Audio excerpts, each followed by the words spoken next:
뉴욕 유엔 총회장 2024년 10월 28일 미국과 중국이 거의 동시에 외쳤습니다. 한국의 신뢰지수는 조작이다. 돈이 아닌 사람을 택한 바보 같은 선택이다. 200개 국가가 지켜보는 그 자리에서 G2는 확신했어요. 193개국이 경제 제재 앞에 무릎을 꿇을 거라고요. 그런데 그 순간 탄자니아가 일어났습니다. 우리는 70년의 착취 대신 배고픔을 아는 한국의 존중을 택합니다. 그 말이 끝나자마자 193개국이 연쇄적으로 일어났어요. 아프리카, 아시아, 라틴 아메리카. 가난을 겪어본 자들이 한국의 손을 잡았습니다. 2500년 홍익인간의 정신이 세계를 움직였어요.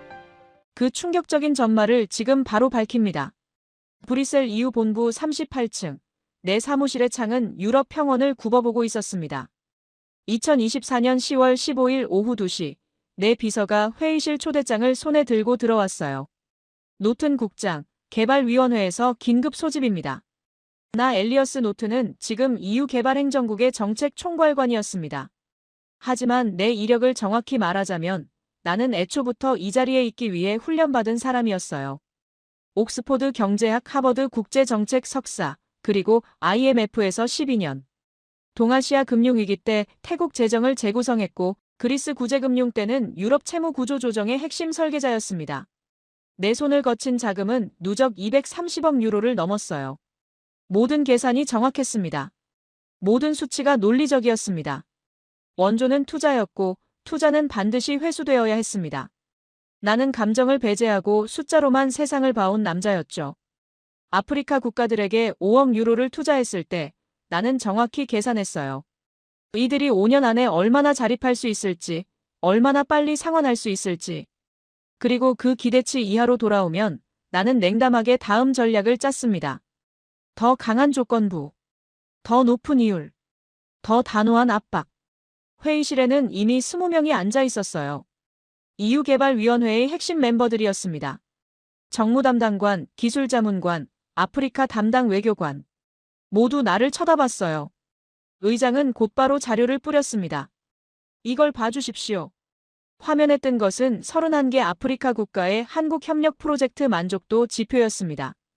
탄자니아 94.6%, 루안다 91.1%, 에티오피아 89.7%, 모잠비크 87.3%. 나는 숨이 딱 막혔어요.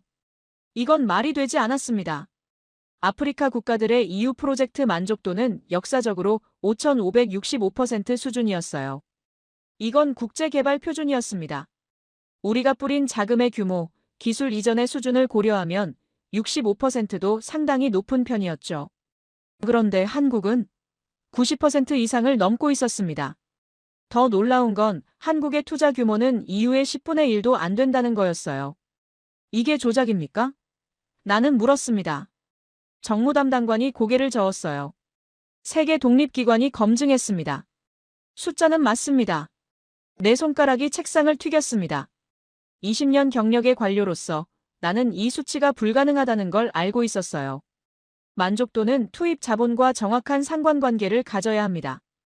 더 많은 돈을 쓰면 더 높은 만족도가 나오고 덜 쓰면 더 낮아지는 게 정상이었죠. 그런데 한국은 이 법칙을 깨뜨리고 있었습니다. 한국이 뭘 하고 있는 겁니까? 내 목소리가 차가워졌어요. 아프리카 담당관이 말했습니다. 정확히 파악 중입니다. 하지만 한국팀은 현지의 스마트 농업 기술 이전과 인력 양성 프로그램이라고만 공식 발표했어요. 그 이상의 세부 내용은 공개하지 않았습니다. 의장이 나를 바라봤어요. 노튼, 이걸 파악해 줄 수 있겠습니까? 나는 즉각 대답했습니다. 한국의 모든 자료를 모아주십시오. 기술 스펙, 인력 구성, 자금 흐름, 현지 계약서. 전부요. 회의가 끝나고 나는 혼자 사무실에 남았어요. 창밖으로는 저녁 해가 브뤼셀 평원을 붉게 물들이고 있었습니다. 하지만 나는 그걸 보지 않았어요. 내 머릿속은 숫자와 의문으로 가득 차 있었습니다. 한국이 어떤 약점을 발견했나?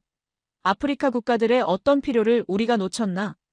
아니면 한국이 어떤 부정직한 수단을 썼나? 이 질문들이 내 밤을 지배했어요. 나는 20년을 숫자로 세상을 정복해온 남자였습니다. 하지만 지금 처음으로 숫자 뒤에 숨은 무언가가 있다는 불안감이 밀려왔습니다. 그 밤 내가 모른 사실이 하나 있었어요. 이 의문이 나를 변화시킬 거라는 것. 그리고 그 변화가 세계 질서를 뒤집어 놓을 거라는 건 말입니다. 다음 날 아침, 나는 비행기표를 끊었어요. 목적지는 탄자니아. 직접 보지 않고는 이 숫자를 이해할 수 없었습니다. 내가 20년간 신봉해온 그 원칙, 숫자가 진실을 말한다는 원칙이 처음으로 의문의 대상이 되고 있었어요. 나는 몰랐습니다. 이게 시작일 뿐이라는 걸. 탄자니아 다르에스살람 공항에 내린 건 10월 18일 오후 4시였어요. 나는 열대의 습한 공기를 마셨고 곧바로 호텔로 향했습니다. 그런데 공항 정차 차량에서 내 휴대폰이 울렸어요. 발신인은 리처드 클라크였습니다. 나는 그의 이름을 알고 있었습니다. 미국 국제개발안보부의 부국장. 클린턴 행정부 때부터 미국의 개발 정책을 손에 쥔 인물이었죠. 그와 나는 한 번도 직접 만난 적이 없었어요. 하지만 우리가 속한 세계 국제개발금융의 세계에서는 서로를 알고 있었습니다. 그는 미국식 강경파였고 나는 이유식 합리주의자였으니까요. 노튼, 클라크입니다. 그의 영어는 텍사스 억양이었어요. 당신이 탄자니아로 간다고 들었어요. 정보 수집 차입니다. 나는 조심스러운 어조로 대답했습니다. 좋습니다. 클라크의 목소리가 차가워졌어요. 하지만 당신이 알아야 할 게 있습니다. 한국이 지금 뭘 하는지 아십니까? 조사 중입니다. 조사가 아니라 저지해야 합니다. 클라크가 말했어요. 한국이 아프리카에서 벌이고 있는 건 원조가 아닙니다. 이건 체제 전복입니다. 나는 잠시 침묵했습니다. 체제 전복이라는 표현이 과하다고 생각했거든요. 하지만 클라크는 계속했어요. 당신이 이해하지 못할 수도 있으니까 설명하겠습니다. 지난 70년 세계 경제 질서는 누가 주도했습니까? 미국입니다. 그 다음이 유럽. 우리가 자금을 쓰고 우리가 기술을 주고 따라서 우리가 이들을 통제했습니다. 이걸 개발이라고 불렀는데 정확히는 의존성 창출이었어요. 아프리카 국가들이 우리 없이는 살 수 없도록 만드는 게 우리 전략이었습니다. 나는 여기까지 공식적으로 부인할 수 없었어요. 이건 국제개발계에 공개된 비밀이었으니까요. 그런데 한국이 뭘 했습니까? 클라크가 계속했어요. 한국이 온 건 자기들도 가난했던 나라였다는 거죠. 그리고 자기들이 어떻게 섰는지 가르쳐주고 있습니다. 이게 얼마나 위험한지 아십니까? 나는 대답하지 않았어요. 의존성이 깨지는 겁니다. 클라크가 말했어요. 한국이 기술을 나눠주고 자립을 도와주면 아프리카는 더 이상 우리를 필요로 하지 않게 됩니다. 우리는 더 이상 통제할 수 없게 됩니다. 그리고 가장 무서운 건 이들이 한국을 따라갈 수 있다는 걸 깨닫기 시작했다는 거예요. 한국도 했는데 우리가 못할 리가 있냐는 사고방식 말입니다. 나는 이해하기 시작했어요. 클라크가 말하는 건 경제학이 아니었습니다. 이건 지정학이었어요. 그래서 우리가 한국을 볼게요. 클라크가 말했어요. 미국, 중국, EU가 함께. 이건 이미 결정됐습니다. 당신도 포함입니다. 내가 물었습니다. 어떻게요? 당신은 지금 가서 한국 프로젝트의 모든 약점을 찾아야 합니다. 클라크가 명령조로 말했어요. 기술의 문제점, 예산의 부정성, 계약의 모순. 뭐든 상관없습니다. 한국이 완벽하지 않다는 걸 증명하세요. 그럼 31개국도 흔들릴 겁니다. 그건 객관적인 조사가 아닙니다. 나는 말했어요. 객관성은 사치입니다. 클라크가 대답했습니다. 우리는 이미 사실을 압니다. 한국이 우리의 질서를 흔들고 있다는 걸요. 당신의 일은 그 증거를 만드는 겁니다. 통화가 끝났어요. 나는 호텔방에 앉아 있었습니다. 천장에 선풍기가 돌고 있었고 창밖으로는 다르에스살람의 저녁이 어두워지고 있었어요. 하지만 내 머리는 명확했습니다. 클라크가 말한 게 맞았습니다. 한국이 벌이고 있는 건 원조가 아니었어요. 이건 진짜로 세계 질서의 도전이었습니다. 그리고 미국은 이미 움직이고 있었습니다. 중국도 마찬가지일 거였어요. 나는 그 밤 EU 본부로 보고를 올렸습니다. 클라크와 통화했습니다. 미국은 한국을 전략적 위협으로 규정했습니다. 대응이 필요합니다. 본부의 답은 빨랐어요. 다음 날 아침, 내 휴대폰에 새로운 지시가 들어왔습니다. 노튼, 당신의 임무를 변경합니다. 더 이상 조사가 아닙니다. 한국의 약점을 찾아서 31개국에 보여주세요. 이건 이유의 이익입니다. 그 순간 나는 깨달았어요. 이건 이미 조직된 움직임이었다는 걸. EU, 미국, 그리고 아마 중국까지 모두가 한국의 모델을 무너뜨리기 위해 움직이고 있었습니다. 하지만 내가 아직 모른 게 있었어요. 한국이 그들을 기다리고 있었다는 것. 그리고 31개국이 우리가 생각한 것보다 훨씬 더 강하게 한국의 손을 잡고 있었다는 건 말입니다. 나는 아침 일찍 탄자니아 외무부 담당관에게 연락했어요. 목표는 명확했습니다. 한국 프로젝트의 현장을 방문하고 그곳에서 약점을 찾는 것. 미국이 시킨 대로요. 하지만 그곳에서 나를 기다리고 있는 건 내가 예상한 약점들이 아니었습니다. 탄자니아 무은고 지역의 흙먼지가 내 검은 정장을 뒤덮었습니다. 10월 19일 오전 9시 목재 펜스로 둘러싼 4헥타르 규모의 농장 시범시설. 지평선을 채운 초록색 들판. 그리고 그 위에 흩어진 12명의 현지 농민들. 나는 손가락으로 모래를 튕겨냈어요. 마지막으로 흙 속 일을 본 건 어릴 때였습니다. 동반한 탄자니아 외무부 담당관 무토프는 차에서 내려 말했어요. 저 농장이 한국팀이 운영하는 현장입니다. 지난 6개월 운영했고요. 나는 초심으로 돌아갔습니다. 객관적 관찰자. 약점을 찾는 조사자. 미국이 시킨 대로 한국의 모순을 발견하는 사람. 그 역할을 명확히 했어요. 우리가 농장으로 들어가자 한 명의 남자가 걸어 나왔습니다. 나이는 45세 정도, 피부가 그을린 한국인이었어요. 그의 이름은 박준호였습니다. 한국 스마트잽의 특수팀의 현장 책임자였죠. 반갑습니다, 노튼 국장. 박준호가 영어로 인사했어요. 탄자니아에 오셨군요. 나는 악수했습니다. 그의 손가락은 굳은 살로 베겨 있었어요. 이건 책상에만 앉아있는 사람의 손이 아니었습니다. 현장을 보여주겠습니다. 박준호가 말했어요. 우리는 농장 안쪽으로 들어갔습니다. 그곳에서 내가 본 건 생각보다 단순했어요. 관계 시스템이 설치되어 있었고 토양 센서가 매설되어 있었으며 작은 컨테이너에는 묘목들이 자라고 있었습니다. 기술적으로는 특별할 게 없었어요. 이건 2010년대 초반 스마트팜 기술이었습니다. EU도 이미 소유하고 있던 수준이었죠. 이게 전부입니까? 나는 물었어요. 기술은 이 정도입니다. 박준호가 대답했어요. 하지만 여기가 중요한 게 아닙니다. 그럼 뭐가 중요합니까?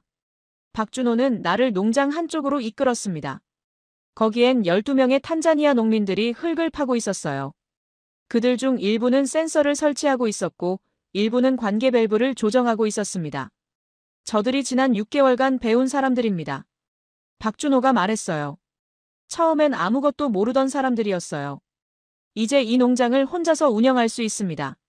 나는 눈을 좁혔어요. 배운 건 알겠습니다. 그래서 뭐입니까? EU도 교육 프로그램을 운영합니다. 박준호의 표정이 조용해졌어요. 차이가 있습니다. 뭐요? 내년입니다. 박준호가 답했어요. 나는 이해하지 못했습니다. 무슨 내년이요? 박준호는 내게 한 장의 서류를 건넸어요. 영어로 인쇄된 그것은 탄자니아 독립수학성과 평가 계획서였습니다. 읽다 보니 나는 숨을 고르지 못했어요. 그 서류에는 이렇게 명시되어 있었습니다. 2024년 10월 19일부터 2025년 10월 19일까지 정확히 1년 한국팀은 현장에서 물러난다. 이 농장은 탄자니아 농업부가 단독으로 운영한다. 1년 후 수확량, 토양 상태, 재배 기술 유지 여부를 평가한다. 만약 당초 목표 수확량의 80% 이상을 달성하지 못하면 한국팀의 이 프로젝트는 실패로 간주된다. 나는 서류를 내렸어요. 이게 뭡니까? 이건 위험합니다. 기술 이전 후 1년 안에 완전 독립이라니요. 현지 역량을 고려하면 무리입니다. 박준호가 말했어요. 맞습니다. 무리입니다. 그럼 왜 이렇게 합니까? 내 목소리가 높아졌어요. 왜냐하면 진짜 자립은 도움을 받으면서는 일어나지 않기 때문입니다. 박준호의 목소리는 차분했어요. 우리가 옆에 있으면 이들은 계속 우리에게 의존합니다. 우리가 올 때까지 기다렸다가 우리가 정한 방식을 따릅니다. 그건 자립이 아닙니다. 그럼 뭐예요? 의존입니다. 박준호가 말했어요. 다른 이름으로 부르는 의존일 뿐이에요. 나는 이 말이 누군가를 향한 비판처럼 들렸습니다. 하지만 박준호는 계속했어요. 우리가 원하는 건 이들이 1년 후에 당당하게 말할 수 있는 상태입니다. 이건 우리가 만들었고, 우리가 운영하고, 우리가 책임진다고요.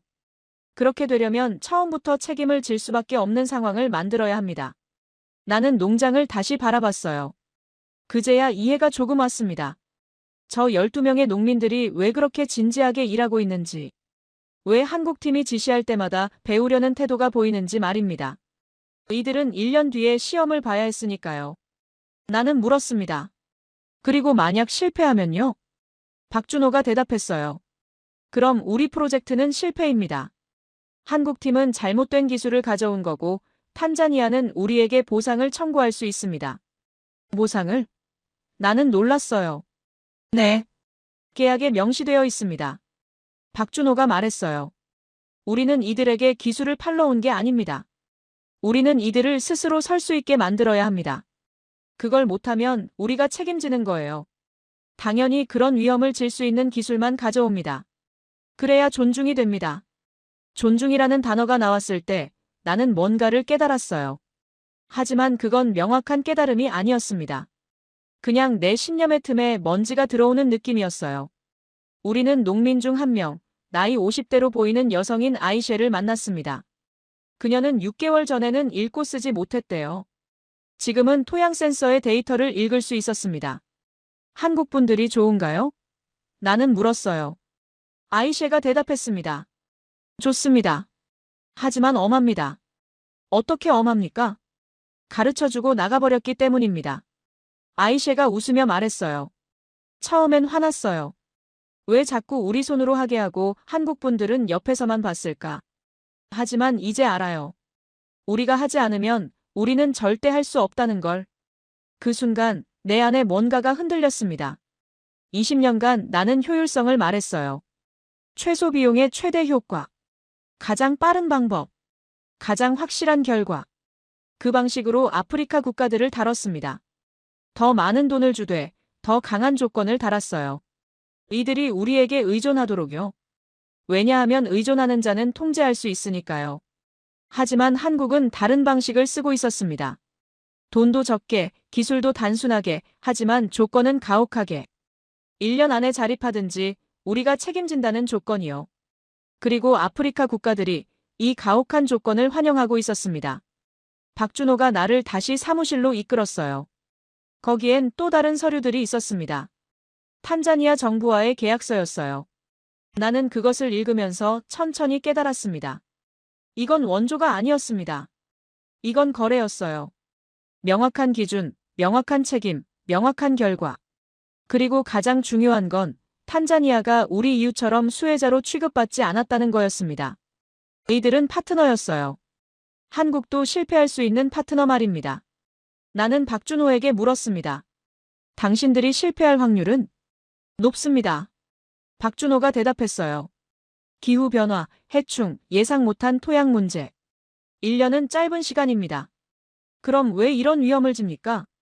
박준호의 눈이 나를 바라봤어요. 왜냐하면 진짜 협력은 위험을 함께 지는 것이기 때문입니다. 우리만 안전하고 이들만 위험하면 그건 협력이 아니라 착취입니다. 그 말을 듣는 순간 나는 깨달았어요. 20년간 내가 한 일이 뭐였는지를요. 내가 개발이라고 불렀던 그것들이 사실은 의존성 창출이었다는 걸. 그리고 한국은 처음으로 다른 방식을 제시하고 있었다는 걸 말입니다. 그날 오후 나는 호텔로 돌아가 EU 본부에 보고했어요. 하지만 평소처럼 보고하지 않았습니다. 나는 단순히 사실을 적었어요. 한국 프로젝트는 기술적으로 특별하지 않습니다. 하지만 구조적으로는 혁신적입니다. 탄자니아는 한국을 신뢰합니다. 왜냐하면 한국도 실패할 수 있기 때문입니다. 그 보고는 반향을 일으켰어요. 2시간 뒤 클라크에게서 전화가 왔습니다. 목소리는 차가웠어요. 당신이 뭔가 빠뜨렸을 겁니다. 클라크가 말했어요. 한국이 완벽하지 않다는 걸 증명해야 합니다. 그들은 완벽하지 않습니다. 나는 대답했어요. 하지만 그들의 불완벽함은 투명합니다. 그게 뭔 말입니까? 한국은 실패할 수 있다는 걸 모두에게 알립니다. 우리는 숨겨왔습니다. 나는 말했어요. 통화가 끝났어요. 하지만 내 마음은 끝나지 않았습니다. 왜냐하면 나는 아직 한국의 진짜 전략을 이해하지 못했으니까요. 탄자니아에서 1박을 더한 나는 다음 날 아말라 은다벨의 장관을 만나기 위해 르완다로 떠났습니다. 그곳에서 나를 기다리고 있는 건 훨씬 더 큰 충격이었어요. 그 나라가 어떻게 한국을 통해 대륙의 리더가 되었는지에 대한 이야기 말입니다. 르완다 키갈리의 하늘은 동아프리카에서 가장 맑다고들 합니다. 10월 21일 오전 8시, 나는 아말라 은다벨의 장관의 사무실에 앉아 있었어요. 그녀는 탄자니아의 외무부 담당관과는 전혀 다른 인물이었습니다. 젊고 직설적이었으며 한국에 대한 신뢰가 눈빛에서 드러났거든요. 노튼 국장, 탄자니아는 어떠셨습니까? 아말라가 물었어요. 충격적이었습니다. 나는 솔직하게 대답했습니다. 아말라가 미소 지었어요. 그래서 저도 당신을 초대한 겁니다. 탄자니아는 한국의 농업 프로젝트일 뿐입니다. 르완다는 다릅니다. 여기선 한국이 우리 국가 전체의 구조를 바꾸고 있거든요. 나는 아말라의 말이 과장이라고 생각했어요. 하지만 그날 오후 내가 목격한 것은 내 모든 기준을 다시 뒤흔들었습니다. 아말라는 나를 르완다 국가기술원으로 이끌었어요. 그곳은 한국팀이 운영하는 아프리카 리더십 양성 프로그램의 본거지였습니다. 건물에 들어서자 나는 즉시 느낌이 다르다는 걸 알 수 있었어요. 탄자니아의 농장과 달리 여기엔 긴장감이 맴돌고 있었습니다. 교육실로 들어가자 30명의 아프리카 국가 대표들이 앉아 있었습니다. 탄자니아, 르완다, 우간다, 케냐, 에티오피아 등 동아프리카 각국의 정책 담당자들이었어요. 그들의 표정은 매우 심각했습니다. 마치 시험장 같은 분위기가 흘렀거든요. 한국팀의 리더인 이름은 심재훈이었습니다. 40대 초반 서울에서 정책 고문으로 일했던 경력의 소유자였어요. 그는 교육실 앞에 서 있었고 손에는 한 장의 종이를 들고 있었습니다. 안녕하세요. 심재훈이 말했어요. 영어 발음은 명확했습니다. 오늘부터 전략적 자립 프로그램 2주차가 시작됩니다. 그 전에 여러분께 아주 중요한 얘기를 해야 합니다. 모든 시선이 심재훈에게 쏠렸어요. 여러분은 여기 오는 것을 선택하셨습니다. 심재훈이 계속했어요. 하지만 여기서 배우는 것을 선택하지 않으셔도 됩니다. 지금 나가셔도 괜찮습니다. 나는 잠깐 놀랐어요. 이건 뭔 말인가 싶었죠. 심재훈이 이어서 말했어요. 우리는 여러분을 강요할 권한이 없습니다. 만약 우리의 방식이 마음에 들지 않으면 우리를 거절할 권한이 있습니다. 그리고 중요한 건 거절해도 아무런 페널티가 없다는 겁니다. 당신의 정부는 여전히 우리와 협력할 수 있고 경제적 지원도 계속 받을 수 있습니다. 우리가 거절을 받으면 우리가 책임집니다. 나는 이 말을 들으면서 깨달았어요. 이건 내가 아는 모든 국제 협력 구조와 달랐습니다. 일반적으로 교육 프로그램은 참석 의무였거든요.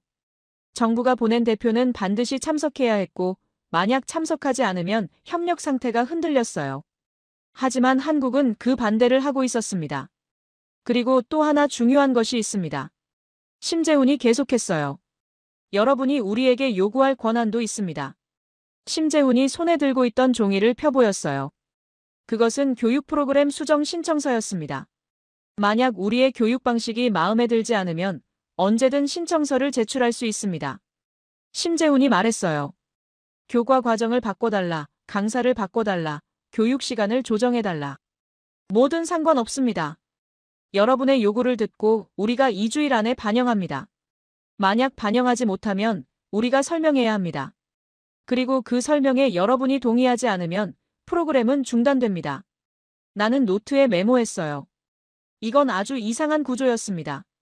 왜냐하면 한국팀은 완전히 리스크를 뒤집어 쓰고 있었으니까요.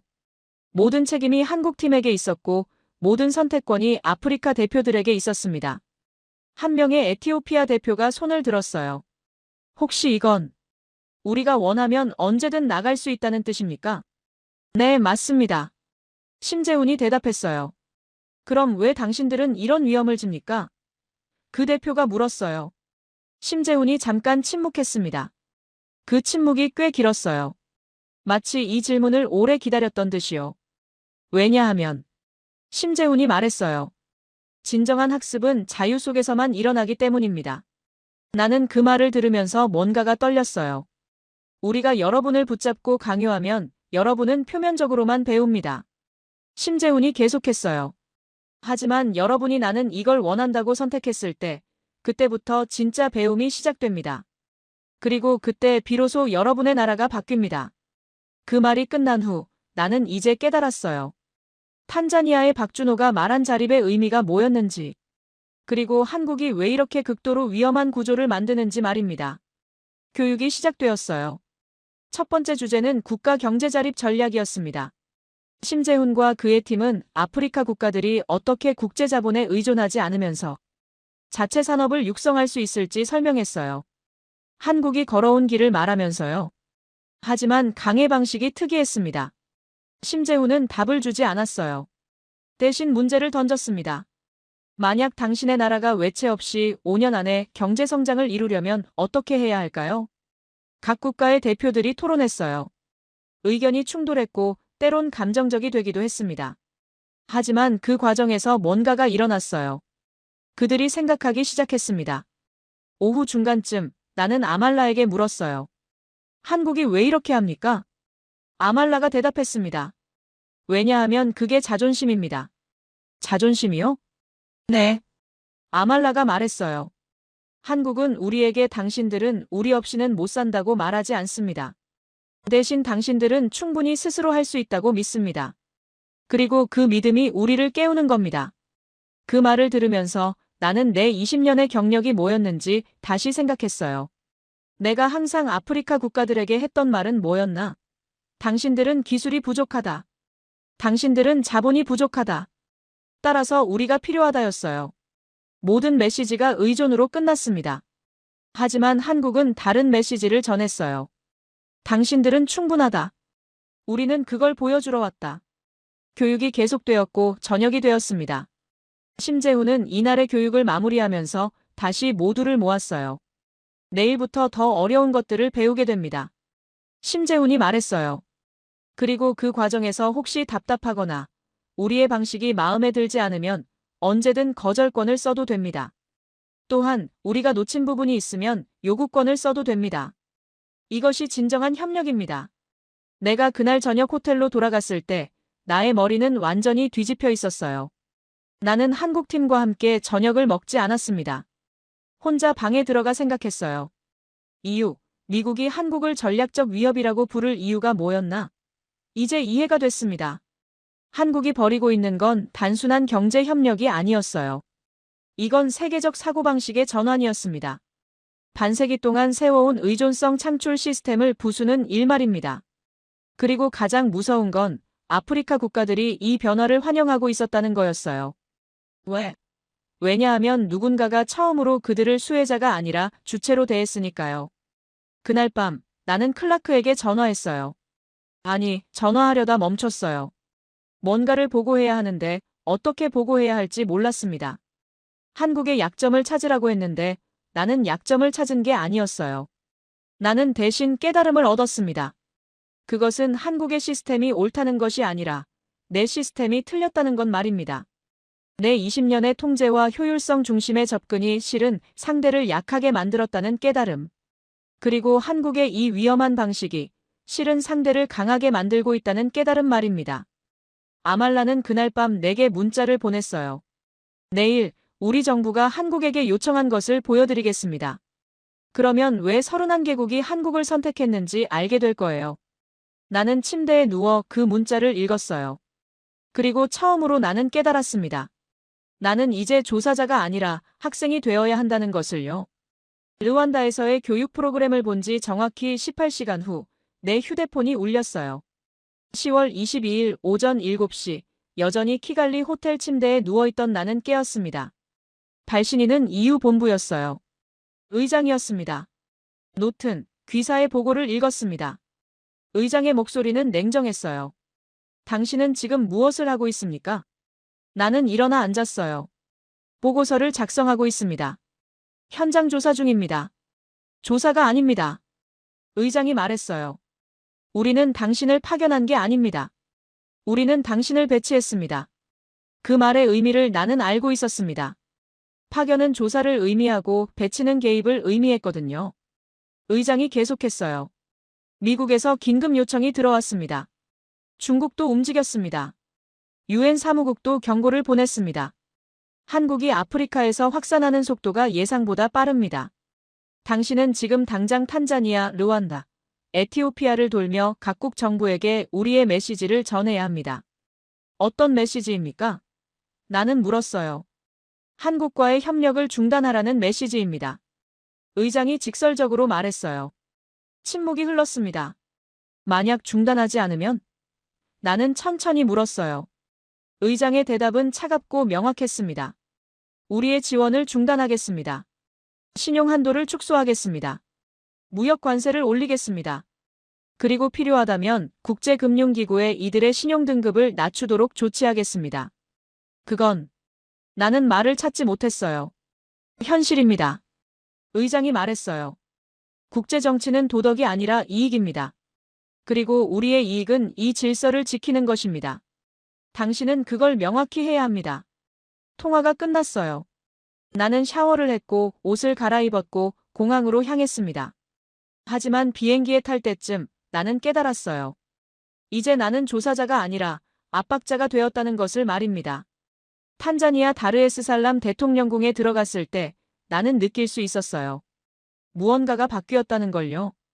대통령 보좌관들의 표정이 어수선했어요. 마치 뭔가 중대한 소식을 받은 지 얼마 안 된 듯이요. 대통령 자신이 나를 받았습니다. 이건 일반적이지 않았어요. 보통 이런 외교적 접촉은 외무부 장관을 통해 이루어졌거든요. 하지만 대통령이 직접 나온 것은 이 문제가 얼마나 심각한지를 의미했습니다. 노튼 국장, 반갑습니다. 대통령이 악수했어요. 그의 손은 떨리고 있었습니다. 감사합니다, 대통령 각하. 나는 말했어요. 당신이 무엇을 가지고 오셨는지 알고 있습니다. 대통령이 먼저 말했어요. 이유의 압박이죠? 나는 답하지 않았어요. 하지만 답할 필요가 없었습니다. 대통령은 이미 알고 있었으니까요. 미국도 왔습니다. 대통령이 말했어요. 중국도 왔습니다. 모두 같은 메시지입니다. 한국을 택하면 안 된다고요. 대통령께서 느끼실 것처럼 나는 조심스럽게 말했어요. 국제금융 질서는 복잡합니다. EU와 미국의 지원 없이는 우리가 살 수 없다는 뜻이군요. 대통령이 끝내 말했어요. 나는 대답하지 않았어요. 하지만 그것이 답이었습니다. 대통령이 창으로 나갔어요. 다르에스살람의 해안선이 보이는 창이었습니다. 당신은 3일 전에 우리의 농장을 봤어요. 대통령이 말했어요. 아이셰라는 여자도 봤을 겁니다. 네, 봤습니다. 그녀는 지난 6개월 동안 읽고 쓰기를 배웠습니다. 대통령이 말했어요. 그녀의 아이들도 학교에 보냈어요. 그녀의 남편은 새로운 기술을 배우면서 자존심을 되찾았습니다. 내가 대통령인 15년 동안 나는 이 마을에서 많은 돈을 썼습니다. 하지만 이런 변화는 본 적이 없어요. 그렇습니다. 나는 인정했어요. 그런데 지금 당신은 나에게 그걸 포기하라는 거군요. 대통령이 돌아봤어요. 미국과 중국 그리고 EU가 함께 압박하는 겁니다. 한국과의 협력을 포기하든지 아니면 우리가 경제 제재를 하겠다는 거네요. 대통령. 나는 시작했어요. 당신도 그걸 이상하다고 생각하지 않습니까? 대통령이 물었어요. 나는 대답할 수 없었습니다. 왜냐하면 나도 이상하다고 생각했으니까요. 하지만 나는 그것을 인정할 수 없었어요. 왜냐하면 나는 EU의 대리인이었으니까요. 대통령이 한숨을 쉬었어요. 우리는 시간을 달라고 요청했습니다. 최소 6개월을 더. 그래서 한국과의 프로젝트를 계속하면서 동시에 EU의 관계도 유지할 수 있도록요. 하지만 미국은 거절했습니다. 중국도 거절했습니다. 그리고 당신도 거절할 거죠. 나는 아무 말도 하지 않았어요. 내일 정부 발표가 있을 겁니다. 대통령이 말했어요. 아마 당신이 원하는 발표일 거예요. 하지만 당신도 알아야 합니다. 우리가 한국과의 협력을 포기한다는 건 아이셰 같은 사람들의 미래를 포기한다는 뜻입니다. 나는 대통령의 사무실을 나갔어요. 심장이 무거웠습니다. 그날 저녁 나는 르완다로 향했습니다. 아말라 장관을 만나야 했으니까요. 하지만 공항에 도착하자마자 나는 이미 상황이 다르다는 걸 느꼈어요. 아말라는 나를 직접 만나러 나오지 않았습니다. 대신 경호원이 나를 호텔로 데려갔어요. 호텔에 들어간 후 2시간 뒤 아말라가 비밀리에 나를 만났습니다. 당신들이 압박했군요. 아말라가 먼저 말했어요. 아말라, 나는 시작했어요. 우리는 선택의 기로에 서 있습니다. 아말라가 말했어요. 미국은 우리 중앙은행의 신용 한도를 48시간 내에 30% 축소하겠다고 했습니다. 중국은 우리에게 빌려준 인프라 자금의 일부를 회수하겠다고 했습니다. 그리고 당신들은? 우리는 당신의 선택을 존중합니다. 나는 말했어요. 존중? 아말라가 웃었어요. 당신들은 우리를 협박하면서 존중한다고 말하는군요. 이게 뭔 진심입니까? 나는 대답할 수 없었어요. 르완다는 한국을 계속 택하겠습니다. 아말라가 말했어요. 하지만 다른 나라들은 흔들리고 있습니다. 나이지리아도, 케냐도, 그 외 여러 국가도요. 왜 당신은 계속합니까? 나는 물었어요. 아말라가 나를 바라봤어요. 왜냐하면 우리는 이미 깨어났거든요. 한번 깨어난 자는 다시 자지 않습니다. 경제 제재를 받든 뭘 받든 우리는 한국과 함께할 겁니다. 그날 밤 나는 호텔방에서 3시간을 보냈어요. 전화는 계속 울렸습니다. 탄자니아, 에티오피아, 우간다, 케냐에서 온 전화들이었어요. 모두 같은 상황이었습니다. 미국과 중국의 압박, EU의 간접적 압력, 그리고 결정해야 하는 현실. 내 휴대폰의 메일함에는 30개 이상의 메시지가 쌓여 있었어요. 각국의 정부 관료들, 중앙은행 총재들, 재정장관들로부터의 긴급 연락이었습니다. 모두가 같은 질문을 했어요. 당신들은 정말로 경제 제재를 할 겁니까? 나는 답장을 쓰지 않았어요. 왜냐하면 내가 그 질문에 답하면 더 이상 돌아갈 수 없을 것 같았거든요. 10월 23일 오전 뉴스가 터져나왔어요. 우간다가 한국과의 협력을 재평가한다고 발표했습니다. 그것은 실질적으로 중단을 의미했어요. 몇 시간 뒤 케냐도 따랐습니다. 그 다음은 나이지리아였어요. 31개국 중 3개국이 한국을 택하는 것을 포기했습니다. 그리고 더 많은 나라들이 흔들리고 있었어요. 나는 클라크에게 전화했습니다. 그가 웃는 소리가 들렸어요. 좋은 일을 하고 있습니다, 노튼. 클라크가 말했어요. 이 속도면 일주일 안에 한국의 아프리카 전략은 붕괴될 겁니다. 당신들이 정말로 경제 제재를 할 겁니까? 나는 물었어요. 당신은 이미 알고 있습니다. 클라크가 대답했어요. 그리고 이제 아프리카 국가들도 알고 있어요. 선택은 그들의 몫입니다. 통화가 끝났어요. 나는 호텔 로비에 내려갔습니다. TV에는 국제뉴스가 나오고 있었어요. 아프리카 31개국의 한국 협력 재평가. 국제금융기구들의 위험 신호. 유엔의 우려 표명. 세계 언론들의 격렬한 토론. 나는 깨달았어요. 세계 질서의 현실을 말입니다. 이건 도덕이 아니었어요. 이건 권력이었습니다. 그리고 권력은 항상 이겼습니다. 하지만 그때 내 휴대폰이 또 울렸어요. 발신인은 아말라였습니다. 노튼, 긴급회의가 있습니다. 아말라가 말했어요. 내일 오전 8시, 르완다 키갈리에서 아프리카 31개국의 대표들이 모입니다. 당신도 와야 합니다. 뭐 합니까? 나는 물었어요. 한국의 압박에 대한 대응입니다. 아말라가 말했어요. 그리고 우리는 당신들에게 최후의 경고를 할 겁니다. 통화가 끝났어요. 나는 그 말의 의미를 생각했어요. 최후의 경고. 아프리카가 세계 강대국들에게 경고를 한다니요? 그건 불가능했습니다. 하지만 나는 아직 모르고 있었어요. 무엇이 다음 날 그 회의실에서 일어날 것인지 말입니다. 아프리카 31개국이 얼마나 깊게 연결되어 있었는지, 그리고 그 연결이 얼마나 강했는지 말입니다. 나는 그 밤을 잠없이 보냈어요. 창밖으로는 키갈리의 밤하늘이 어두워지고 있었고, 내 마음도 그만큼 어두워지고 있었습니다. 왜냐하면 나는 깨달았거든요. 내가 일으킨 파동이 얼마나 큰 것인지를요. 그리고 그 파동이 이제 돌아올 준비를 하고 있다는 것을요. 르완다 키갈리 국제 컨벤션 센터 10월 24일 오전 7시 30분. 나는 거대한 회의실 입구에 서 있었어요. 건물 밖으로는 아프리카 각국의 국기들이 나부끼고 있었습니다. 31개국의 국기였어요. 그리고 한국의 국기도 보였습니다. 나는 시큐리티를 통과했고 회의실로 들어갔습니다. 그곳은 예상과 달랐어요. 회의실이 아니라 마치 국제 정상회담장 같은 분위기였거든요. 각국의 대표들이 이미 앉아 있었고 카메라 기자들도 배치되어 있었습니다. 이건 비공개 회의가 아니었어요. 공식 기자회견이었습니다. 아말라가 나를 봤어요. 그녀의 눈빛이 명확했습니다. 이건 당신이 예상한 항복의 자리가 아니라 선전포고의 자리라는 눈빛이었죠. 아말라가 마이크에 섰어요. 그녀의 목소리는 차분했지만 단호했습니다. 아프리카 연합 31개국의 대표들이 여기 모였습니다. 아말라가 말했어요. 우리는 지난 72시간 동안 국제적 압박을 받았습니다. 미국과 중국으로부터의 경제 제재 위협, 그리고 EU의 간접적 압력 말입니다. 회의실이 조용해졌어요. 언론인들은 카메라를 들었습니다. 하지만 우리는 결정했습니다. 아말라가 계속했어요.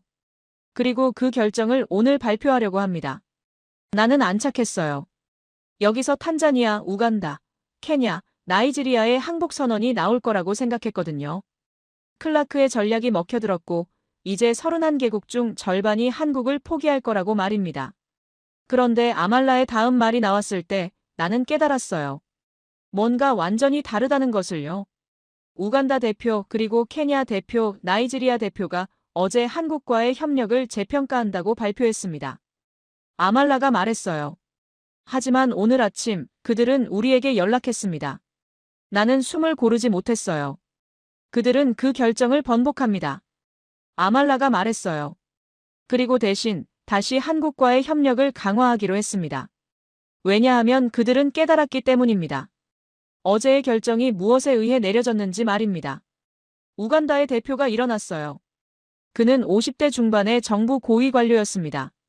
어제 우리는 경제 제재 위협에 항복했습니다. 우간다 대표가 말했어요. 우리는 약했습니다. 우리는 두려웠습니다. 하지만 밤새 우리의 국민들이 거리로 나왔습니다. 회의실이 웅성거렸어요. 우간다의 젊은이들, 학생들, 농민들이 국회 앞에서 밤새 촛불을 켰습니다. 우간다 대표가 계속했어요. 그들은 우리에게 외쳤습니다. 우리를 버리지 말라. 우리는 이제 일어났다. 우리는 다시 무릎을 꿇을 수 없다고요. 나는 그 말을 듣고 깨달았어요. 이건 단순한 외교적 결정이 아니었습니다. 이건 민중의 선택이었어요. 우리는 경제 제재를 받을 수 있습니다. 우간다 대표가 말했어요. 미국도, 중국도, EU도 우리를 처벌할 수 있습니다. 하지만 우리는 더 이상 두려워하지 않습니다. 왜냐하면 우리의 국민들이 이미 깨어났으니까요. 케냐의 대표도 일어났어요. 케냐도 같은 상황입니다. 케냐 대표가 말했어요. 어제 우리가 한국과의 협력을 포기한다고 했을 때 나이로비의 광장은 시위로 가득 찼습니다. 우리 국민들은 외쳤습니다. 정부가 배신하는 것 같다고요. 나이지리아의 대표도 마찬가지였어요. 우리는 지난 6개월 한국의 기술을 배웠습니다. 나이지리아 대표가 말했어요. 그리고 그것은 단순한 기술이 아니었습니다. 그것은 우리가 스스로 설 수 있다는 깨달음이었습니다. 우리의 국민들은 이제 그것을 포기하고 싶지 않습니다. 그 순간 나는 이해했어요. 클라크의 전략이 실패했다는 것을 말입니다. 왜냐하면 클라크는 정부만 생각했거든요. 하지만 아말라는 국민을 생각했어요. 아말라가 다시 마이크에 섰습니다. 오늘 우리는 역사적 결정을 합니다. 아말라가 말했어요. 아프리카 31개국은 한국 모델을 대륙의 표준으로 지정합니다. 이것은 더 이상 31개 국가의 개별 프로젝트가 아닙니다. 이것은 아프리카 대륙의 공식 정책입니다. 기자들이 일제히 카메라를 터뜨렸어요. 그리고 우리는 선언합니다. 아말라가 계속했어요. 한국과의 협력 체계가 공짜 원조가 아니라는 것을. 한국은 우리에게 돈을 주지 않습니다. 대신 우리에게 책임을 줍니다. 조건을 줍니다. 도전을 줍니다. 그리고 그것이 우리를 깨웁니다. 아말라의 목소리가 더 강해졌어요. 우리는 70년 동안 누군가의 도움을 받아왔습니다. 아말라가 말했어요. 미국의 도움, 중국의 도움, EU의 도움. 그들이 주는 것을 우리는 받아왔습니다. 그리고 우리는 더 약해졌습니다. 더 의존적이 되었습니다. 더 통제받게 되었습니다.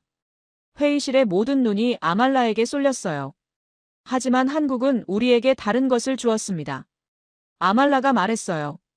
한국은 우리에게 기술을 주되 우리가 스스로 할 수 없으면 한국이 책임진다고 했습니다. 한국은 우리에게 조건을 주되 그 조건을 거절할 권리도 주었습니다. 한국은 우리에게 도움을 주되 그 도움을 받지 않을 선택도 주었습니다. 아말라가 잠깐 침묵했어요. 그리고 그 침묵이 모든 걸 말했습니다. 이것이 존중입니다. 아말라가 말했어요. 공짜는 굴레였고 한국의 조건은 우리의 자존심을 지켜주었습니다. 그 말이 끝났을 때 회의실에서 박수가 터져 나왔어요. 31개국의 대표들이 모두 일어나서 박수를 쳤습니다. 기자들도 외쳤어요. 아프리카 국기들이 흔들렸습니다. 하지만 나는 박수를 칠 수 없었어요. 나는 앉아만 있었습니다. 그때 한국팀이 회의실로 들어왔어요. 심재훈이 앞장섰습니다. 그의 얼굴은 침착했어요. 마치 이 모든 것을 예상했던 듯이요. 심재훈이 마이크에 섰습니다. 감사합니다. 심재훈이 말했어요. 영어로 말했지만 그의 목소리에는 감정이 실려 있었습니다.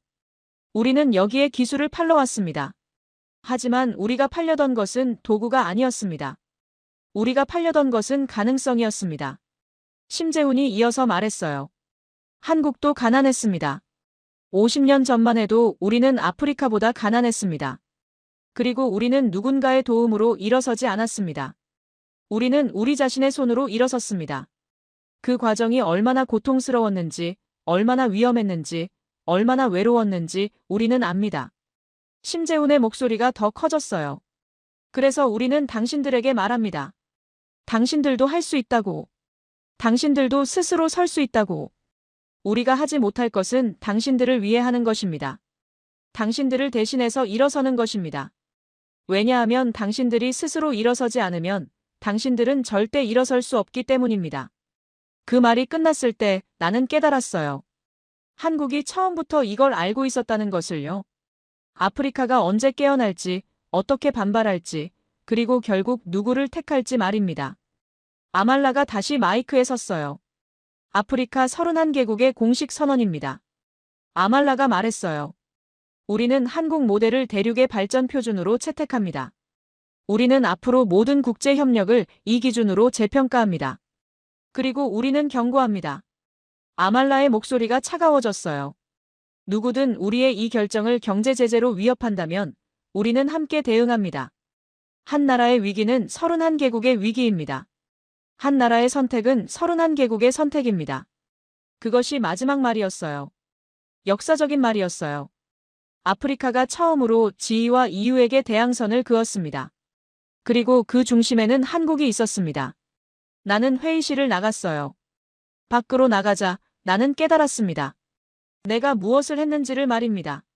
나는 압박을 걸려고 했고 그 압박이 역사적 변화를 만들었습니다. 하지만 그 변화는 내가 원한 방향이 아니었어요.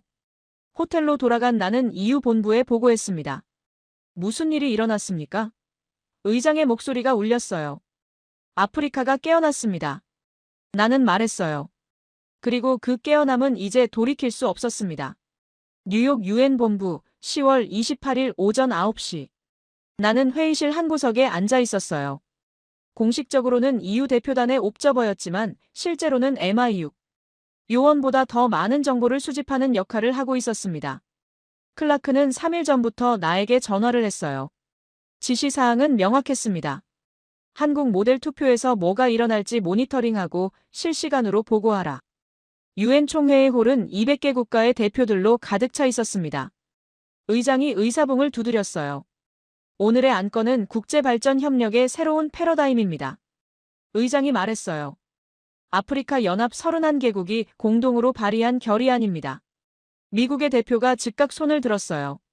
그것은 클라크가 예상한 움직임이었습니다. 점의 순서를 신청합니다. 미국 대표가 말했어요. 이 결의안의 내용이 무엇인지 먼저 명확히 해야 합니다. 의장이 고개를 끄덕였어요. 한국 대표 설명해 주시겠습니까? 한국팀의 국제협력 담당관인 이름은 정명석이었습니다. 나는 그를 탄자니아에서 본 적 없었어요. 이건 더 높은 차원의 전략이었습니다. UN급의 인물이 투입된 것이죠. 정명석이 일어나 UN호를 응시했어요. 그의 목소리는 차분했지만 명확했습니다. 이 결의안은 국제발전협력의 원칙을 재정의하는 것입니다. 정명석이 말했어요. 현재 국제협력은 주로 선진국에서 개발도상국으로 흐르는 일방향입니다. 우리는 이를 쌍방향의 존중 기반 협력으로 변경할 것을 제안합니다. 정명석이 스크린을 켰어요. 화면에는 한국의 협력 모델이 시각화되어 있었습니다. 탄자니아의 농장, 르완다의 교육 프로그램, 우간다의 기술 이전. 하지만 가장 중요한 부분은 다른 곳에 있었어요. 한국이 31개국과 체결한 계약의 핵심입니다. 정명석이 말했어요. 첫째, 모든 기술 이전에는 반드시 성과 평가가 따릅니다. 둘째, 성과 평가에 실패하면 협력국이 아니라 한국이 책임집니다. 셋째, 협력국은 언제든 협력을 거절할 수 있습니다. 미국 대표가 손을 들었어요. 이것은 불가능한 모델입니다. 미국 대표가 말했어요. 기술 이전을 하면서 책임까지 진다는 것은 실패의 위험을 고스란히 떠안는다는 뜻입니다. 이것은 경제학이 아닙니다. 이것은 자살입니다. 정명석이 대답했어요. 네, 위험합니다. 정명석이 말했어요. 하지만 그 위험이 바로 신뢰의 증거입니다. 만약 한국이 자신의 기술이 성공한다고 생각한다면 우리는 그 위험을 질 수 있습니다. 그리고 실제로 아프리카 31개국과의 협력에서 우리의 성공률은 89%입니다. 회의실에서 웅성거림이 났어요. 89%의 성공률입니다. 정명석이 반복했어요. 이는 기존의 국제협력 성공률인 4,555%보다 훨씬 높습니다. 왜냐하면 협력국이 진정으로 책임감을 느끼고 있기 때문입니다. 중국의 대표가 일어났어요.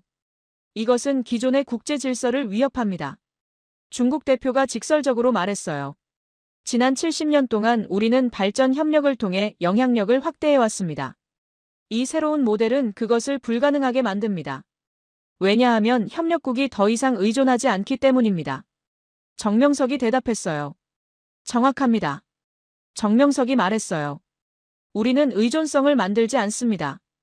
우리는 자립을 만듭니다. 그것이 진정한 협력입니다. 미국 대표가 다시 일어났어요. 투표를 요청합니다. 미국이 말했어요. 이 제안에 반대합니다. 중국도 따랐어요. 중국도 반대합니다. 이유를 나타내는 의장이 나를 바라봤어요. 나는 의장에게 손짓을 보냈습니다. 지시를 기다리는 몸짓이었죠. 의장이 휴대폰을 들었어요. EU 본부와 통화했을 겁니다. 2분 뒤 의장이 일어났습니다. EU는 투표를 유보합니다. EU 의장이 말했어요. 우리는 추가 논의가 필요하다고 생각합니다. 그것은 미국과 중국의 압박에 굴하지 않겠다는 신호였지만 동시에 한국을 완전히 지지하지도 않겠다는 신호였어요. 전형적인 EU의 중립 입장이었습니다. 그때 아말라가 일어났어요. 탄자니아의 입장을 밝히겠습니다. 아말라가 말했어요. 우리는 이 제안에 찬성합니다. 르완다도 찬성합니다. 르완다 대표가 따랐어요. 우간다도 찬성합니다. 케냐도 찬성합니다. 31개국의 대표들이 하나씩 일어나며 찬성을 표했어요. 그 장면은 극적이었습니다. 마치 물살이 한 방향으로 흐르기 시작한 것처럼요. 하지만 놀라운 것은 그 다음에 나왔습니다. 남미의 볼리비아 대표가 일어났어요. 볼리비아도 찬성합니다. 그가 말했어요. 우리도 기술 이전과 자립에 관심이 있습니다. 그 말과 동시에 다른 개발도상국 대표들이 잇따라 일어났어요. 인도, 파키스탄, 베트남, 캄보디아, 방글라데시, 필리핀. 아시아의 빈곤 국가들이었습니다. 인도네시아도 찬성합니다. 태국도 찬성합니다. 필리핀도 찬성합니다. 그들이 모두 같은 이유를 말했어요. 우리도 한국의 모델이 필요하다고요. 미국 대표가 손을 들었어요. 이것은 투표 조작입니다. 미국이 외쳤어요. 이것은 협력이 아니라 로비입니다. 정명석이 차분하게 대답했어요. 아닙니다. 정명석이 말했어요. 이것은 전염입니다. 깨어난 자는 다른 자를 깨웁니다. 그 말이 홀에 울려 퍼졌을 때 나는 깨달았어요. 이게 뭔가 다르다는 것을 말입니다. 이건 더 이상 투표가 아니었어요. 이건 세계적 각성이었습니다. 유럽의 작은 국가들도 일어나기 시작했어요. 포르투갈, 그리스, 헝가리. 그들도 한국 모델에 관심이 있었어요. 아프리카의 다른 나라들도 따랐어요. 남아공, 나이로비, 무라구노. 31개국을 넘어섰어요. 이제는 40개국을 넘어가고 있었습니다. 중국이 다시 일어났어요. 이것은 불공정합니다. 중국이 외쳤어요. 우리는 아프리카에 1조 달러를 투자했습니다. 그것이 인정받지 못한다는 것인가? 아말라가 일어났어요. 그녀의 목소리는 명확했습니다. 중국의 투자는 감사합니다. 아말라가 말했어요. 하지만 중국의 투자는 우리를 더 의존하게 만들었습니다. 한국의 협력은 우리를 더 자립하게 만들고 있습니다. 우리가 선택하는 것은 미래입니다. 그 말이 끝난 후 유엔홀은 박수로 가득 찼어요. 선진국들도 개발도상국들도 심지어 몇몇 공산권 국가까지도 박수를 쳤습니다. 투표가 시작되었어요. 이 제안에 찬성하는 국가의 손을 올려주십시오. 의장이 말했어요. 167개국의 손이 올라갔어요. 200개국 중 167개국이었습니다. 이는 압도적인 다수였어요. 미국과 중국, 그리고 몇몇 나라들만 손을 들지 않았습니다. EU도 손을 들지 않았지만 유럽의 대부분 국가는 찬성했어요. 의장이 의사봉을 두드렸어요. 결의안이 통과되었습니다. 의장이 말했어요. 국제발전 협력의 새로운 패러다임이 채택되었습니다. 그 순간 유엔홀은 조용해졌어요. 하지만 그 조용함 속에는 뭔가 거대한 변화가 담겨 있었습니다. 나는 휴대폰을 들어 클라크에게 전화했어요. 미국이 원하던 결과가 나왔습니까? 클라크가 물었어요. 그의 목소리는 차가웠어요. 167개국이 찬성했습니다. 나는 말했어요. 침묵이 흘렀어요. 길고 깊은 침묵이었습니다. 재난입니다. 클라크가 중얼거렸어요. 세계 질서가 흔들렸다. 통화가 끝났어요. 나는 EU 본부로 보고했습니다. 의장의 목소리는 침착했지만 충격이 드러났어요. 167개국입니까? 의장이 확인했어요. 네, 167개국입니다. 나는 대답했어요. 의장은 한숨을 쉬었어요. 우리가 실수했습니다. 한국을 압박하려다 그들을 강하게 만들었습니다. 그 말이 맞았어요. 우리의 압박이 아프리카를 깨웠고 아프리카의 깨어남이 세계를 깨웠습니다. 유엔홀에서 나올 때 나는 한국팀을 봤어요. 정명석은 여전히 차분했어요. 그는 이 결과를 예상했던 것 같았습니다. 그날 저녁 국제뉴스는 모두 같은 헤드라인이었어요. 한국 모델 유엔에서 압도적 지지. 세계 발전 협력 질서 대전환. 그리고 미국 중국 지위 질서 흔들렸다. 나는 호텔방에서 그 뉴스들을 봤어요. 내가 이 변화의 일부였다는 생각에 혼란스러웠습니다. 나는 한국을 무너뜨리려고 했는데 나의 압박이 결과적으로 한국을 더 강하게 만들었으니까요. 그때 아말라에게서 문자가 왔어요. 노튼, 당신은 이제 선택의 순간에 있습니다. 당신은 여전히 과거의 질서를 지킬 것인가, 아니면 새로운 질서를 배울 것인가? 이유를 나타내는 의무인가, 아니면 한 명의 인간인가? 나는 그 문자를 읽으면서 깨달았어요. 이제 진짜 변화가 시작된다는 것을요. 개인적인 변화 말입니다. 서울 인천공항 11월 3일 오후. 나 엘리어스 노트는 한국 땅을 밟고 있었어요. 하지만 이번엔 조사자가 아니었습니다. 나는 학습자로 왔어요. EU 본부의 공식 지명을 받은 동아시아 발전 협력 학습 대표였습니다. 유엔 총회 이후 7일 동안 무슨 일이 일어났는지 설명하려면 나는 먼저 유럽의 혼란을 말해야 합니다. 미국은 한국 모델을 강하게 비판했어요. 중국도 마찬가지였습니다. 하지만 EU는 달랐습니다. 우리는 침묵했어요. 그리고 침묵은 결국 동의를 의미했습니다. EU 의장은 긴급회의를 소집했습니다. 의장의 말은 단호했어요. 우리가 놓친 것이 있습니다. 의장이 말했어요. 한국이 버리고 있는 게 뭔지 우리는 정확히 파악해야 합니다. 그리고 우리는 선택해야 합니다. 과거에 머물 것인가 아니면 미래로 갈 것인가. 그것이 내 파견의 시작이었습니다. 공식적으로는 EU의 새로운 정책을 결정하기 위한 조사였지만 나는 알고 있었어요. 이건 나 자신을 위한 것이기도 하다는 걸요. 한국팀이 공항에서 나를 맞았어요. 박준호였습니다. 탄자니아에서 만났던 그 사람이었죠. 반갑습니다. 노튼 국장. 박준호가 악수했어요. 이번엔 다른 목적으로 오신 것 같습니다. 어떻게 알았습니까? 나는 물었어요. 탄자니아 때와 눈빛이 다릅니다. 박준호가 미소 지었어요. 그때는 의심이 가득했어요. 지금은 다릅니다.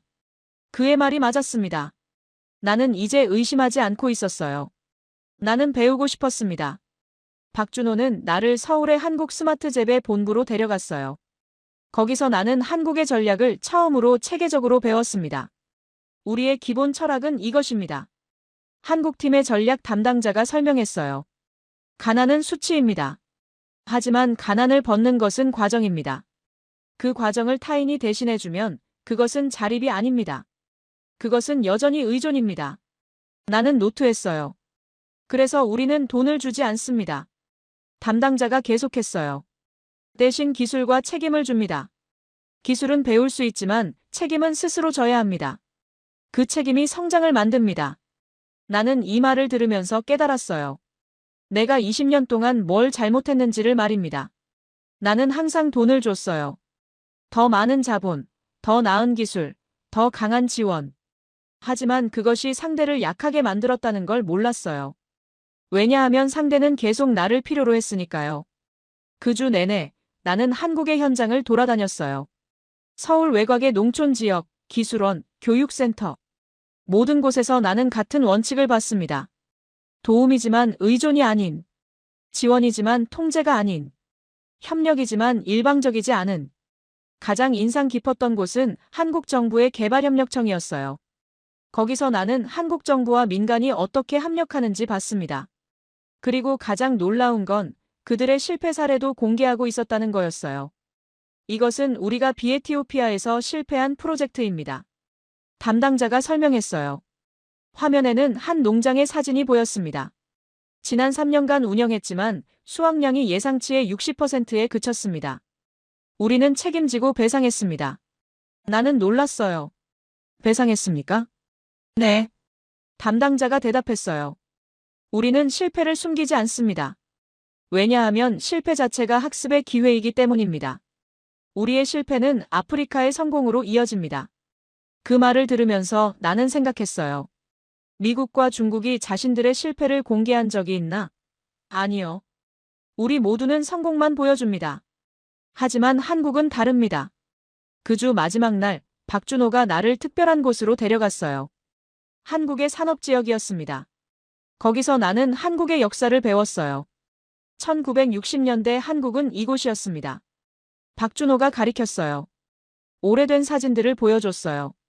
황량한 산업지역. 일하는 사람들의 지친 얼굴. 당신들이 지금 아프리카에 주는 만큼 우리도 외국에서 받지 않았습니다. 그럼 어떻게 일어섰습니까? 나는 물었어요. 우리는 스스로 일어섰습니다. 박준호가 대답했어요. 그 과정은 고통스러웠습니다. 많은 사람이 죽었어요. 기술도 부족했고 자본도 부족했어요. 하지만 우리는 책임감이 있었습니다. 우리의 나라는 우리가 세워야 한다는 책임 말입니다. 박준호가 현대의 산업지역을 가리켰어요. 고층 빌딩, 첨단 공장, 바쁜 사람들의 모습이었습니다. 이것이 우리입니다. 박준호가 말했어요. 그리고 우리가 아프리카에 전하려는 것도 이것입니다. 성공의 결과가 아니라 성공하는 과정 말입니다. 나는 그 말을 듣고 눈물이 났어요. 20년 동안 내가 본 것은 뭐였나 싶었습니다. 나는 숫자만 봤어요. 수익률, 회수율, 효율성. 하지만 나는 사람을 보지 못했어요. 그들의 자존심, 그들의 잠재력, 그들의 미래 말입니다. 나는 한국에서 2주를 더 보냈어요. EU 본부로 보고서를 작성하는 동안 나는 깨달았습니다. 내가 쓰는 이 보고서가 역사적일 거라는 걸요. 우리는 실수를 했습니다. 보고서의 첫 문장이었습니다. 지난 70년 동안 우리는 국제발전 협력을 권력의 도구로 사용했습니다. 우리는 돈을 주면서 의존을 만들었고 기술을 주면서 통제를 확대했습니다. 우리는 그것을 발전이라고 부르지만 실제로는 예속이었습니다. 보고서는 계속됐어요. 한국이 보여주는 것은 다른 방식입니다. 한국은 책임을 나누고 위험을 함께 지고 결과를 협력으로 만듭니다. 이것은 단순한 다른 외교 정책이 아닙니다. 이것은 패러다임의 전환입니다. 마지막 문장은 이것이었어요. 우리는 선택해야 합니다. 과거의 권력 구조를 지킬 것인가, 아니면 미래의 신뢰 구조로 나아갈 것인가. 보고서가 EU 의장에게 제출되었을 때 의장의 결정은 빨랐어요. 3일 뒤 EU는 공식 성명을 발표했습니다. 유럽연합은 새로운 국제발전 협력의 기준을 채택합니다. 성명은 이렇게 시작했어요. 우리는 한국의 모델을 우리의 공식 협력 프레임워크로 삼기로 결정했습니다.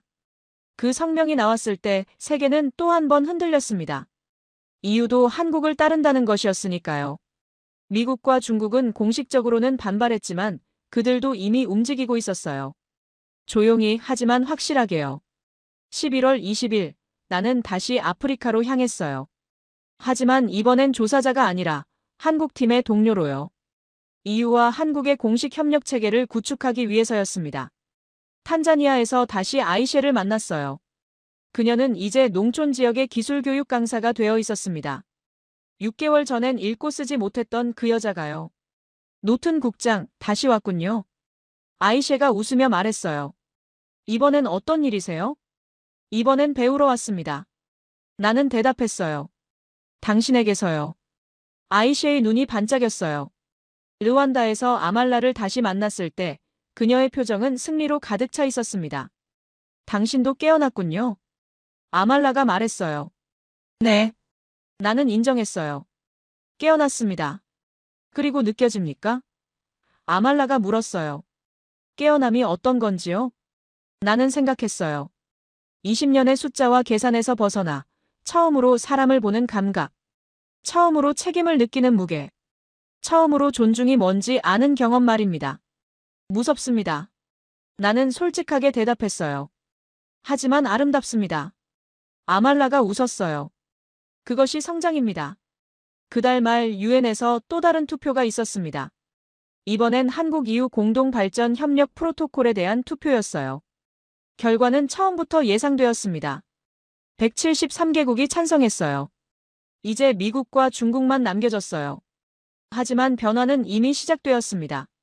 미국도 몇몇 개발도상국과의 협력을 재평가하기 시작했거든요. 공식적으로는 아니지만 실제로는 한국 모델을 채택하기 시작한 것이었어요. 중국도 마찬가지였습니다. 12월 5일 나는 EU 의장과 함께 서울을 방문했어요. 공식 방문이었습니다. 한국과의 새로운 협력 체계를 서명하기 위해서였죠. 의장이 한국 대통령 앞에서 말했어요. 유럽연합은 깨어났습니다. 의장이 말했어요. 우리가 100년을 실수로 걸어왔다면 우리는 이제 다른 길을 걸을 것입니다. 그 길을 한국과 함께 가겠습니다. 그 순간 나는 깨달았어요. 이것이 진정한 변화라는 걸요. 단순한 정책 변화가 아니라 심장의 변화 말입니다. 계약서에 서명을 할 때 나는 펜을 들었어요. 20년 동안 나는 이렇게 많은 계약서에 서명해왔어요. 하지만 이번엔 다른 느낌이었습니다. 이번엔 나는 무언가를 포기하고 있었거든요. 통제를 포기하고 권력을 포기하고 20년의 신념을 포기하고 있었어요. 하지만 그 대신 얻는 것이 있었습니다. 존중이었어요. 상호 존중. 진정한 협력. 그리고 무엇보다 중요한 것은 지금 이 순간 내가 아프리카 사람들의 눈에 도움을 주는 자가 아니라 함께하는 자로 보인다는 것이었습니다. 그날 저녁 나는 호텔방에서 혼자 앉아 있었어요. 서울의 밤하늘을 바라보면서 말입니다. 창밖으로는 한강이 흐르고 있었고 그 강은 한국이 걸어온 길을 말하는 것 같았어요. 내 휴대폰이 울렸어요. 클라크였습니다. 노튼, 당신이 뭘 한 건지 압니까? 클라크의 목소리는 차갑고 분노로 가득 차 있었어요. 네. 나는 대답했어요. 저는 변했습니다. 배신했다는 뜻입니까? 클라크가 외쳤어요. 아닙니다. 나는 차분하게 말했어요. 저는 깨어났습니다. 그리고 깨어난 자는 다시 자지 않습니다. 통화가 끝났어요. 하지만 내 마음은 평온했어요. 처음으로 평온했어요. 12월 15일 나는 공식적으로 EU 한국 발전 협력 담당관이 되었습니다. 내 직급은 내려갔지만 나는 상관없었어요. 왜냐하면 나는 이제 권력의 크기가 아니라 일의 의미를 보고 있었거든요. 그달 말 나는 탄자니아로 돌아갔어요. 아이셰의 농장을 다시 보기 위해서였습니다. 정확히 1년 전 한국팀이 농장에서 물러날 때였거든요. 지금이 평가의 시간이었어요. 아이셰의 농장에서 수확된 옥수수는 예상 수확량의 92%였습니다. 목표는 80%였어요. 성공이었습니다. 아이셰가 웃으며 말했어요. 한국 분들이 맞았어요. 우리가 하지 않으면 우리는 절대 할 수 없다고 말이에요. 그 순간 나는 깨달았어요. 이것이 진정한 자립이라는 걸요. 단순한 기술 이전이 아니라 자신감의 회복, 존엄성의 회복 말입니다. 나는 아이셰에게 물었어요. 당신은 지금 당신의 미래를 어떻게 봅니까? 아이셰가 대답했어요. 무섭지만 아름답습니다. 노튼 국장이 말씀하신 것처럼요. 그 말을 들었을 때 나는 눈물을 흘렸어요. 20년 동안 나는 눈물을 흘린 적이 없었어요. 전부 계산이었고 이익이었고 숫자였거든요. 하지만 지금 나는 깨달았습니다. 진정한 것은 항상 감정 속에 있었다는 것을요. 여러분, 이것이 엘리어스 노튼의 72시간의 여정이었습니다. 한 명의 냉철한 관료가 어떻게 깨어났는지, 그리고 그 깨어남이 어떻게 세계를 바꾸었는지에 대한 이야기 말입니다. 숫자는 이익을 설명했지만 존중은 세계를 움직였습니다. 이유는 이제 새로운 질서의 일부입니다. 아프리카 31개국은 더 이상 수혜자가 아니라 주체입니다. 그리고 세계 질서는 느리지만 확실하게 변하고 있습니다. 이 이야기가 여러분의 가슴에 와닿으셨다면 지금 바로 좋아요 버튼으로 응원해주시고 구독도 꼭 부탁드려요. 그리고 댓글에 존중 2글자만 남겨주세요. 여러분의 한 글자가 우리의 문화를 지키고 다음 세대에게 전하는 힘이 됩니다. 끝까지 시청해주셔서 진심으로 감사드립니다.